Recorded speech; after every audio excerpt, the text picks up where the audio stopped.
Welcome, everybody, to another episode of Strife's Sanctum podcast. My name is Citizen Strife, and I am knee-deep in the fall, or the summer season, 2026 of anime, and I want to talk about it. So, ground rules if you're not familiar with this bi-weekly series. The idea is I'm watching whatever episodes I can get my hands on at the given time of recording, and mostly dubbed, so they may or may not be updated. They may or may not be as quick or as updated as, say, the subs version. If they're not, then I'm mostly spitballing and speculating as things are at the given moment, and particularly at this time of the season, I'm trying to extrapolate what my feelings are and then where I think things are going to go, because there's still the chance that a show could improve or get better, improve or get worse, but it's probably centered around where it's going to be, barring an ending really changing it.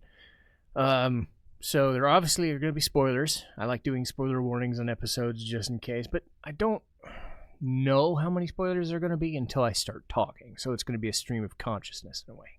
But I have my 8 to 10 shows usually, and I kind of go over them. So, Ascendance of a Bookworm, Season 4. Not a whole lot happened this week and the last couple of weeks, ever since kind of the execution, because that was kind of the big episode. They've spent a lot of this season kind of balancing, like, a lot of the mystical, like, fantastical elements of gather this thing from this monster and fight this fey beast and whatever. So they did an episode on that. And then they have they're not doing anything and they're just kind of talking, and Rosamine is just doing her thing of, okay, fielding all the stuff with the nobility and all the other stuff and doing debuts and things like that. The blessing and the curse for this show is, like, it never gets better and it never gets worse. And I'm still going to love it because there's going to be those times where those times just coalesce into, we made you wait a ton of time for the really good shit, and it paid off. So then you get these lull periods where they're just kind of doing back and forth, talking. I've said this so many times before. The show this reminds me of, to a lesser extent, is Spice and Wolf. Now, Spice and Wolf had the advantage of, having back and forth banter and a slightly romantic bend with Holo and Lawrence, but, like, the vibe of this reminds me of it, where, like, they can do, like, absolutely nothing for, like, 2 or 3 episodes, and they're just kind of setting shit up. And because it's a drama, you kind of expect it. And what frustrates me about Ascendance is that it is trying to do too much, too fast. And that has been the main complaint, I think, is that there's a lot of stuff you could do, but there's a lot of stuff they don't do at the same time. So they always time skip, and it feels like nothing happens. And then there's, like I said, the 1 or 2 times where an episode is really good. So if it sounds like I'm trying to find things to say, it's because I kind of am. So we'll wait for, like, the good shit to happen, because there's gonna be one, and I'm gonna love it. Daemons of the Shadow Realm. So the last couple of episodes have been creature feature of the day, but they're kind of centering on this idea that people within different clans, like, they've been building this up for a while, that, like, different clans are fighting over different things, and they're doing different they have different machinations going on, and one of them is centered around stealing Yuru and taking him to goofy uncle guy who's not as goofy as he looks, because he wasn't really doing anything for, like, first 5 or 6 episodes he'd show up. Now he finally has Daemons and is like, oh, okay, you're actually threatening. Okay, that's neat. But they keep reinforcing that Yuru, like, doesn't know, like, social norms, and is like, I'm gonna threaten a dude with a freaking arrow, or I'm gonna choke him, or I'm gonna do this. I'm like, that's me. I'm a hunter. I can do that sort of thing, can't I? And, people were fighting dudes, and his demons left and right are fighting the swordsman guy, and they're doing okay-ish, and like taking damage-ish, but fighting him off. And then they finally show off like the big Hagemori clan leader's power, and it's something called coexistence. And it's like he can just basically like take any daemon he wants and make it his, which is scary. We finally get an also episode where it's like people are attacking the mansion, and Gabby gets some time because they hadn't really done anything with her in a while, and I was starting to get annoyed because like she's like the main reason like the first episode works so well. So she shows up and just eats the shit out of things. So she gets an episode where she's fighting some dude and she just goes ape shit despite everybody saying no. So she fights the dude anyway. And the funny gag with this entire show with Gabby is that she's basically Edward Elric if she was a girl, and I can see that because not only does she look like him, but she has a short temper and just wants to kill things if they do wrong by him, and not in a comedic way, just I can fucking murder you, so I'm gonna. Like a very vengeful Edward Elric if she was a girl. And again, she's one of my favorite characters, and I'm glad they gave her something to do after like 10 episodes of not. Let's see, you and I are polar opposites. This one is weird because they bounce around 3 different subplots. The main, Suzuki and Tani, they're the main group. They're always going to be the main group. They're always going to have stuff, but they can't make the show all about them. So they've had this kind of budding thing with Taida and Azuma is the sort of like, life kind of sucks, but we like each other, don't we? Sort of, maybe, kind of. And like one of them is hitting on him, but he doesn't notice. But he totally is noticing, but he doesn't know if he wants to act on it. And they don't know if they want to act on it either. So, like, I like their relationship the best because it's just, like, they know they're into each other, but they're kind of just... The other main relationship is the one they focused on last week, which was Yamada and Nishi. And I've said this before. Shy characters just don't jive with me. But their balancing act works in a way because, like, the moments they do get keep Suzuki's crazy gremlin powers to a minimum. So balancing out the very boring, they're fine. Like Yamada and Nishi going places and, knowing that they like each other and falling for each other and confessing is great, but it's like they're not very interesting people, So what they do, at least, is that whenever they're on screen, that means Suzuki is not. And every time Suzuki is on screen again, it's a whirlwind of awesome. Because, oh my god, if she was on screen all the time, as cool as that sounds, it would be exhausting. So what the other 2 relationships end up doing is counterbalancing how much screen time Suzuki gets, because there's only so much you can do with this crazy pink-haired tornado of emotion, and limiting her to an extent, despite being the main character, is a smart move. So I do like it. Even if like the relationships themselves aren't all that interesting, I'm like, you're doing the show a service by making sure that the best character doesn't overstay her welcome. Speaking of best characters, we got Goodbye Lara, best show of the season, and only one comes close. Not saying it's elevated past anything yet, other than, I've said before I don't like giving number scores or anything, but this and another show are kind of 8s while everything else is a 7. Goodbye Lara. This one, they took a different turn. The benefit that this show has and knowing it's only halfway done, so it's not complete yet, it is able to balance being a very nice, very easygoing, very dorky show about cake and a mermaid girl wanting cake or learning about the world and going to school and learning about romance from watching Netflix.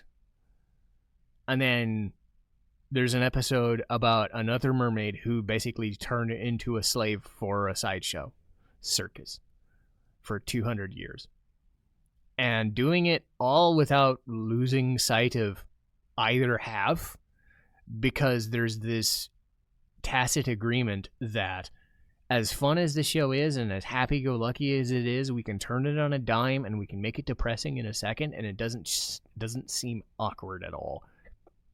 So yeah, they finally kind of show Lisa waiting for Lara and trying to save the world, but getting kidnapped and having to basically be a sideshow freak for a carnival, or those people on the street in the early 1800s to 1900s, and just being like, ugh.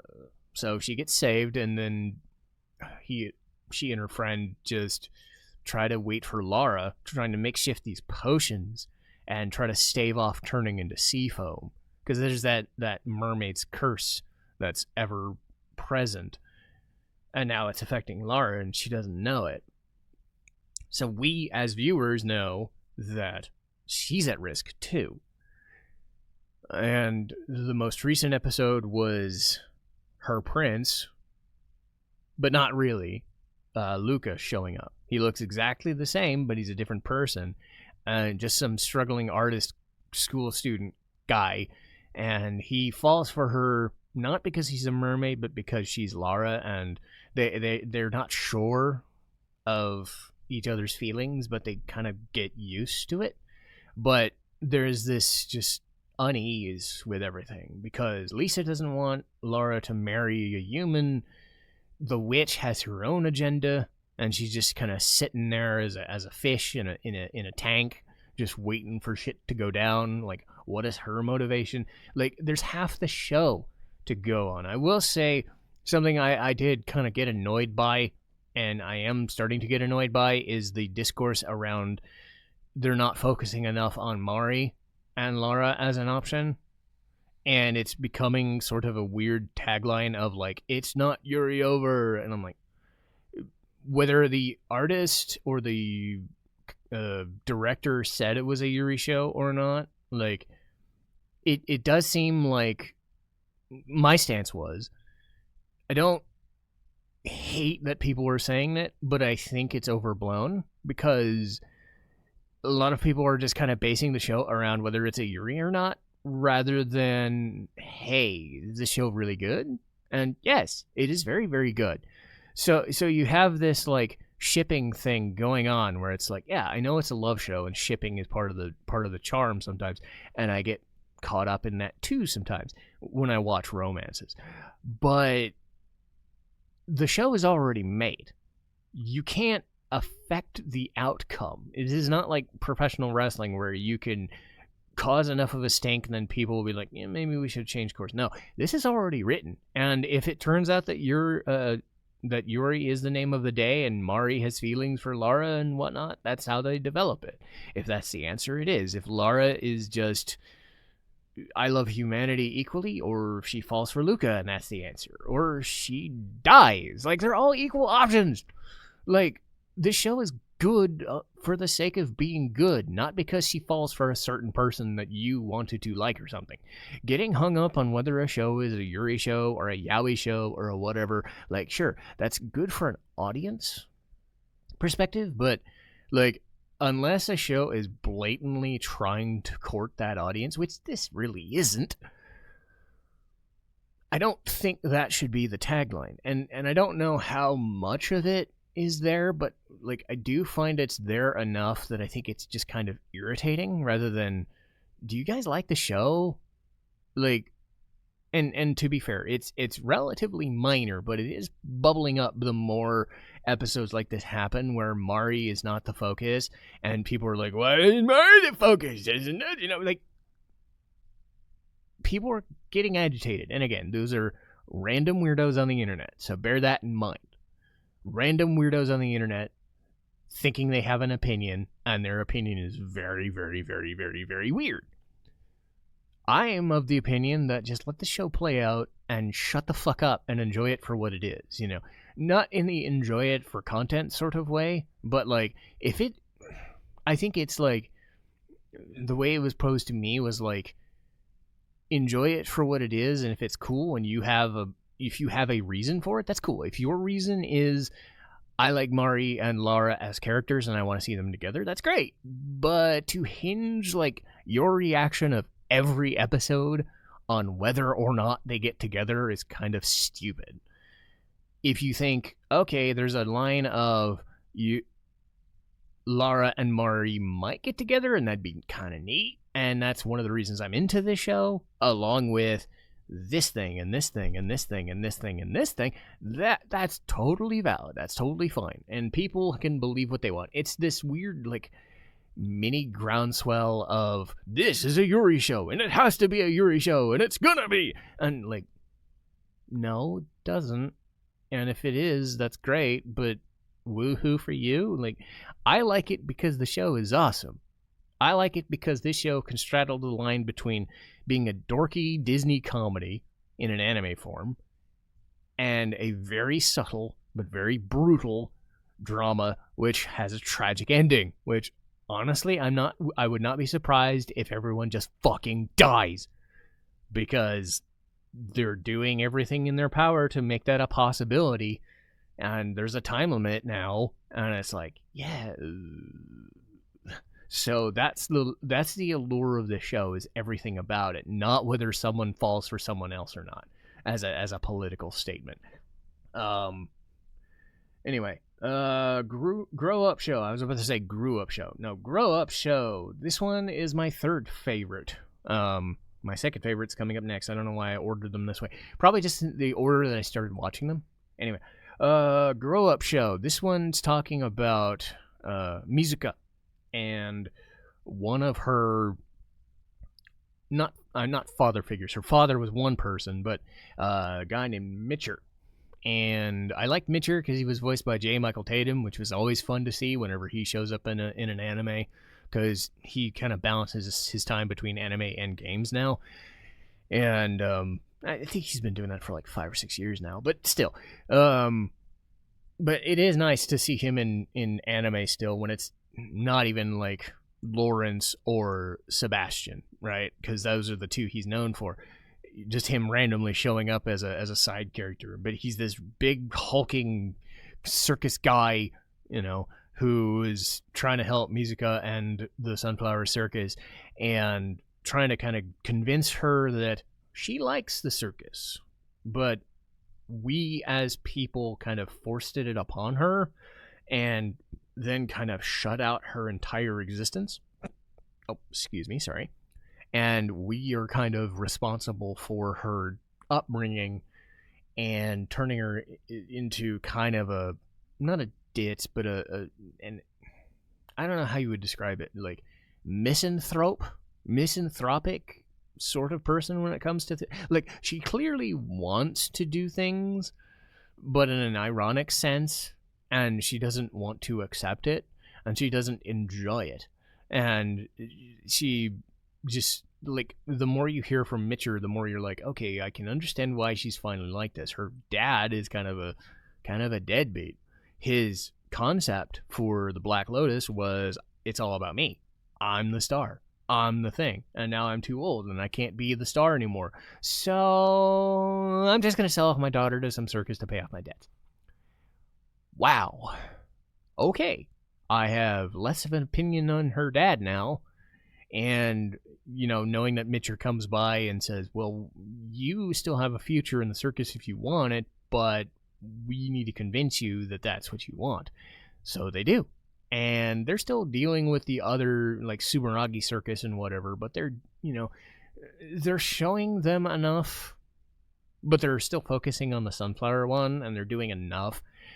There has been a lot of discussion on the animation being, like, very low key and not focusing on the circus stuff enough.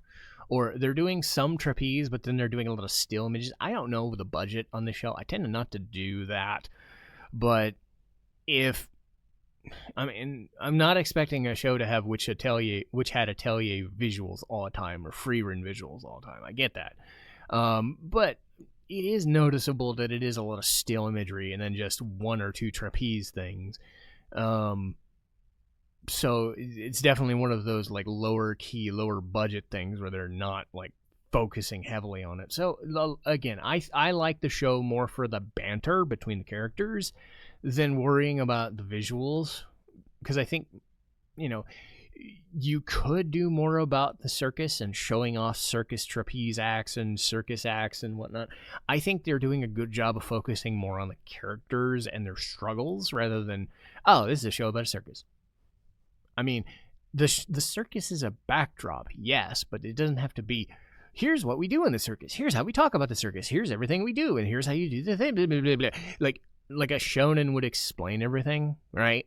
About how everybody does things and how they interact and how the world has chi and tai or ten or whatever, and over-explaining everything about the world. This is a drama about some dorky kids and dorky orphans, orphan teenagers in a circus. And they're talking more about being teenage dorks than about being in a circus. I'm fine with them not focusing on the circus aspect if it means that I get more dialogue like Mizuka just railing on people. Let's see, Ghost in the Shell 2026. They're slowly kind of getting to the meat of the season. And I've said my piece, and I've kind of waffled back and forth between this and Grow Up Show is 3. I think Grow Up Show is running ahead because there's just more interesting things that they're doing with this. They're introducing Puppet Master, which is good because he was in the movie, and that's fun, and they're doing it in a different way. But I've had this like sneaking suspicion that the show just kind of exists. Like, you're either absorbed by the stuff inside it or you're not. And I'm not really as engaged with Ghost in the Shell 2026 as I should be. And I've said this as much. I feel like the disconnect is still there. The way that the characters are acting, I'm used to now, but still just do not hold weight compared to nostalgia because I'm so used to the stern, just stiffness of it and the deadpan humor. This is like more laugh out loud, in your face, raunchy, and sometimes very raunchy, which is cool. You know, they're definitely upping the sex factor and whatnot, and they're making the major... They loosened up the major and Aramaki so much they don't feel like the same people.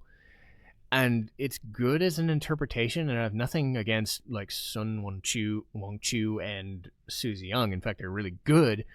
I mean, they're some of my favorite actors, but like they can only do so much with the material they're given, and it feels awkward that like there are glimpses of like the other characters, but I'm not used to Aramaki screaming and running all over the place. I'm not used to Motoko just being this like crazy like over sexualization is one thing, but like the sterilization of Ghost in the Shell standalone complex actually works in its favor to make it distinct, because I made this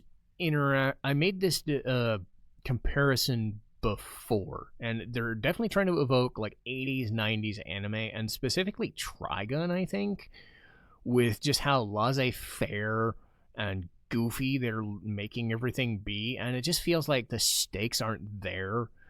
And you know, again, I've rewatched Ghost in the Shell standalone complex over and over and over, so obviously my interpretations are going to be a little stiffer. I would say Arise, for what it was more on that vein, and then 2045 was not good, but it was more of what I wanted.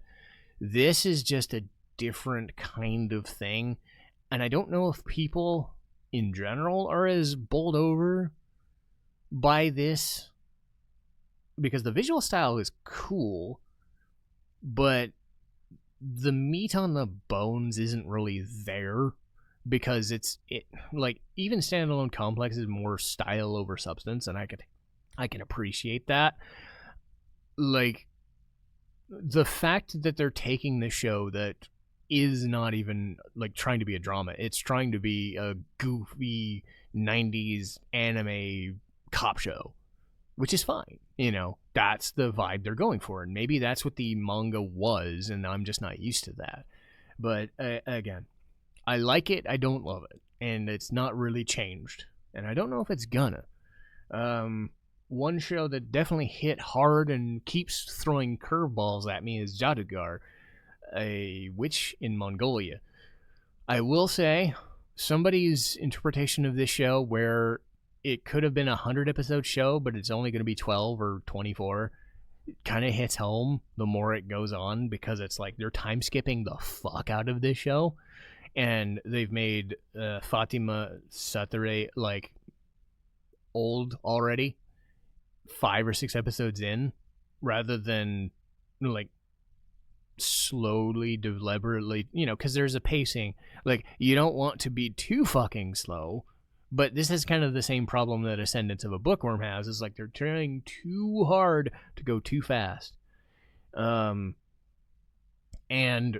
what they do to balance it out, at least, is when she gets herself in trouble, Satori always seems to find herself in a different situation than she was expecting, because she goes from one Queen's Aid to another Queen's Aid, and she finds, oh, she wants me to be a spy. Well, why? Okay, so this machination is going on in this thing, and then she finds this other woman who's this like 6th queen or 6th princess or 6th wife to the whatever dude, and now she has a story to tell. And the episode last week was about her story rather than Satore's, but explaining why she wants her around as a person of interest. So she was trying to go there for her own reasons, and now is getting pulled in a completely different direction, which is good, because kind of this spy thriller kind of thing going on in this slave's life, all the while dealing with, honestly, just history as is. But they sidestep history, because they talk about the Mongols in certain terms, but they also go like, yeah, this stuff happened, we're talking about other things. So we have our own like fantastical history, this is fictitious history sort of thing. So I'm curious, like, what an effect, if any, she's going to end up having in the grand scheme of things, because I don't think she existed in real life. I don't know of any story like this.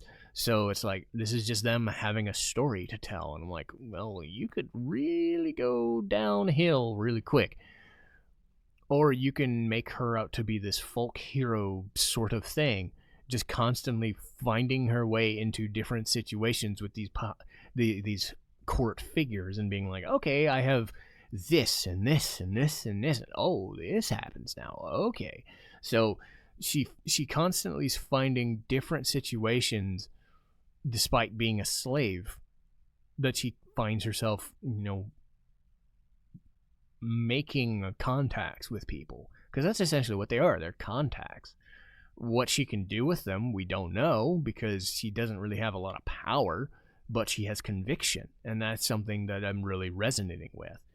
And that's really good, and I think the show is keying in on that, where they're keeping things fluid and they're constantly changing over and over rather than staying the course sometimes.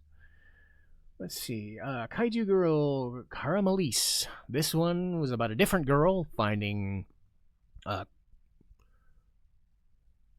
Konoe. Damn it. Is it Kuroe? Damn it, I forgot her name. Akaishi. Let's just go with Akaishi. That one I remember. She finds another girl to like. So she's already got one girl that is infatuated with kaiju and wants to meet the kaiju form of Akaishi, but she falls for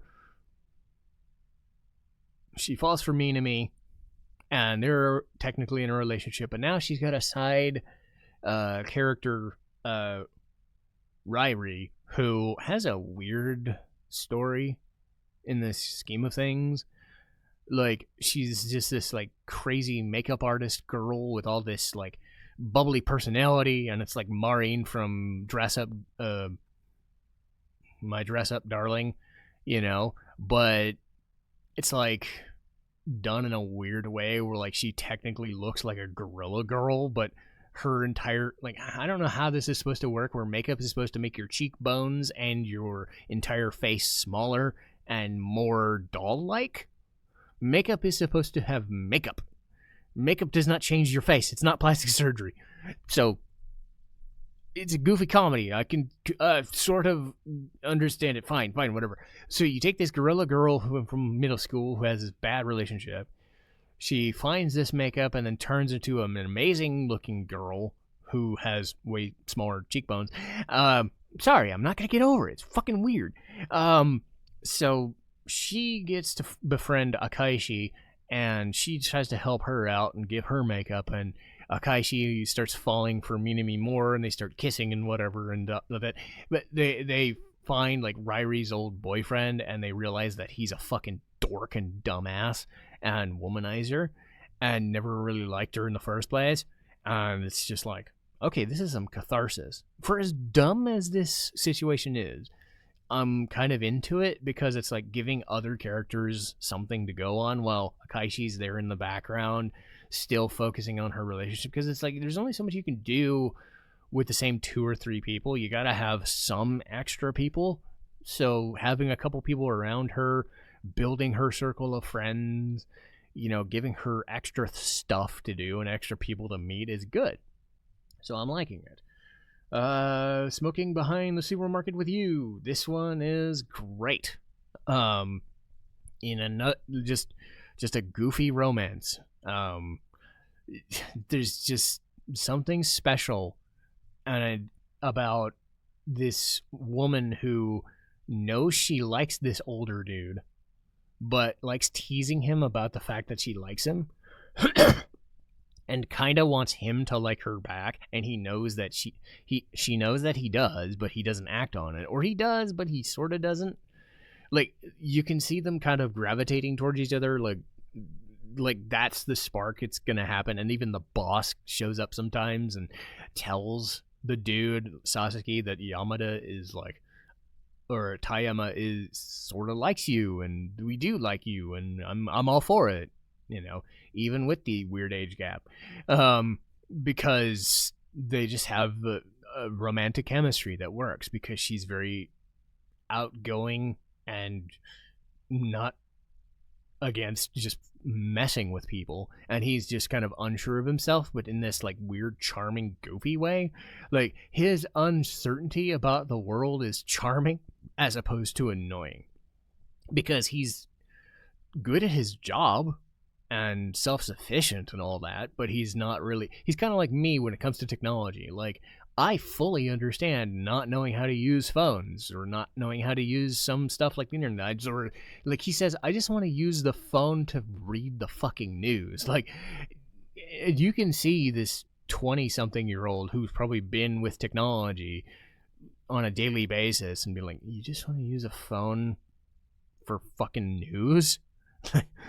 This is so stupid, and yet I love it, and you get these like weird mixed signals where he starts talking about her, and she has the another moment in yesterday's episode where she was gonna meet him in the supermarket because she's off shift, for a change, and he's just there, and she meets him in her happy-go-lucky Yamada face, and he still doesn't realize that it's Tayama that he's been like. I'm wondering when that shoe's gonna drop, and who's gonna say it first.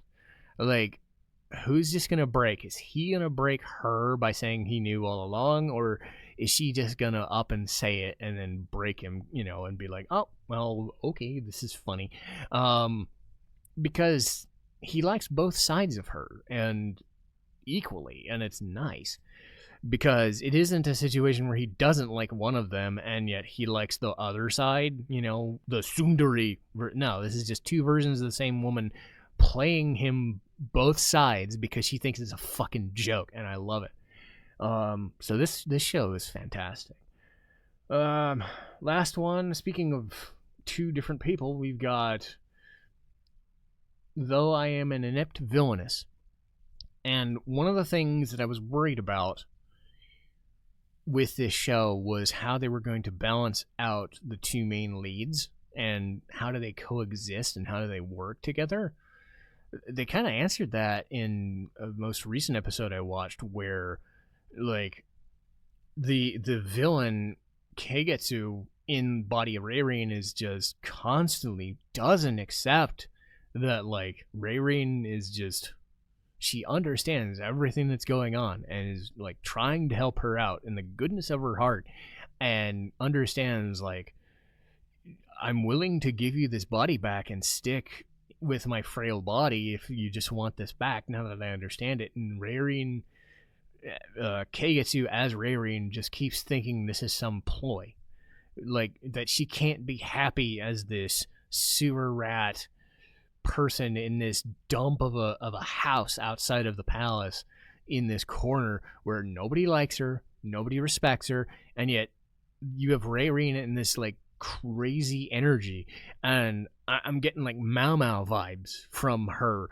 where it's like everything she does just has this effusive, endless, boundless energy, and yet she has this mischievous side where people wronged you, I want to kill them, not literally, but I want to fuck with them, let me do it, it's like, because she has a body that is not frail as shit, she's able to just garden everything and till everything and mend stuff and sleep when she wants but wake up when she wants and pull all-nighters and do everything. She just has endless enthusiasm for life that the Keigetsu doesn't, because Keigetsu just wants the allure of being the prince's consort, right?